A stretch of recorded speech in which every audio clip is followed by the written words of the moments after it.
Bakit nga ba namamatay ang mga puno ng durian kahit ito ay malaki na? Sa video nito ay ating alamin kung ano ang mga dahilan ng pagkamatay nito at ating alamin kung paano ito gamutin at anong mga klaseng medisina ang dapat na i-apply sa punong may sakit. Kung gusto mong malaman, tara, tapusin mo ang video na ito at dito mo malalaman kung anong uri ng medisina ang aking gagamitin. Pero bago ko simulan, paki-subscribe sa channel na ito at huwag kalimutan pinutin ang notification bell para updated ka sa mga bago ko pang video. At ngayon, akin ang simulan. Ito ang palatandaan sa punong may sakit. Una, makikita mo ang dahon na kulay dilaw at makikita mong nagsiglaglagan ang mga dahon. Kaya, kung may puno kang nakikita mong ganito na naninilaw ang mga dahon at nagsiglaglagan, hukayin mo na sa bandang puno. Dahil pag yan ay pinatagal mo pa, baka huli na ang lahat at hindi mo na yan may salba pa. Katulad ng punong ito, dinamot ko noong nakaraang buwan. At nga asawa ng Diyos ay nakarecover ng punong ito. At ngayon, unti-unti na bumalik ang kanyang mga dahon at ang mga balat ay unti-unti nang natutuyo.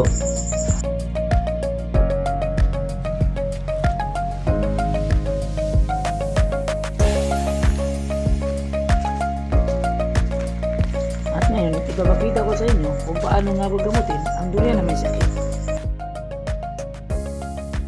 So, nakahanda na ang ating gagamitan para hukayin natin ang puno para makita natin ang sakit at mabalatan na natin at malagyan natin ng medisina. Sa tingin nyo guys, parang walang sakit kasi healthy pa naman, pero mapapansin nyo sa mga dahon niya, dilaw na yung iba. Ang iba ay nagsilaglagan ng mga dahon. At ngayon, simulan natin ang paghuhukay. Ano nga ba ang tawag sa sakit na ito? Ang sakit na ito ay tinatawag na canker disease. Ito ang sakit na kadalasang namumuo sa mga puno ng durian na nakasentro sa maputik na area, yung laging may tubig. Kaya bago ka magtanim, mag-isip ka muna. Dapat ka magtanim sa mga lupa na hindi naiimbak ang tubig. At kung may tanim ka na ngayon at napapansin mong naiimbak ang tubig sa puno ng durian, mas mabuting lagyan mo na lang ng kanal para hindi laging basa ang puno ng durian.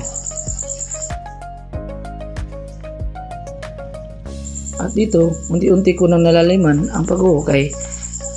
Sa paghuhukay, dapat iingatan mo ang mga ugat na hindi pa infected sa sakit kasi yan na lang ang nagsipsip ng nutrients para makasurvive ang puno. At kung maaari, hukayin mo na mas malalim hanggat mararating mo ang dulo ng may sakit.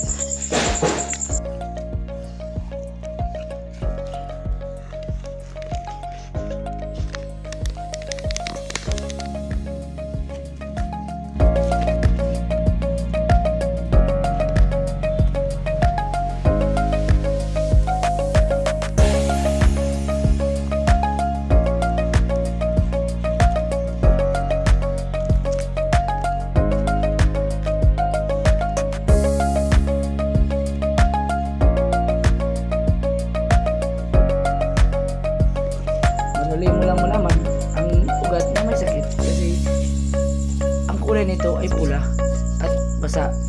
Ang pagbabalat ay hindi masyadong diinan. Balatan mo lang ng manipis at lalabas yung mga tubig. Ang purpose nito ay para ito ay tutuyo at malagyan natin ng medisina.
Ngayon, natapos ko na ang paghuhukay. Natapos ko na ring balatan. Yan, susunod natin gagawin ay i-mix na natin ang medisina na dapat dito. Ang ugat na yan ay dyan na lang ang nagsusuporta para mabuhay ang puno na ito. Kasi hindi ko talaga napansin kagad na may sakit na ang puno na ito kasi sobrang busy ko. So yan, hopefully na masalba pa natin ito. At sa sunod na video i-update ko na kung talagang mabubuhay ito. Ngayon, simulan na natin ang paggamot. Ito nga pala ang gamit kong gamot sa durian na may kanker. Ilang puno na ang ginamit ko nito at sa unang dos ay umaling din ang mga puno. Maliban lang sa malubha na ang sakit. I-mix lang natin ito sa tubig at lagyan natin ng kunting insecticide.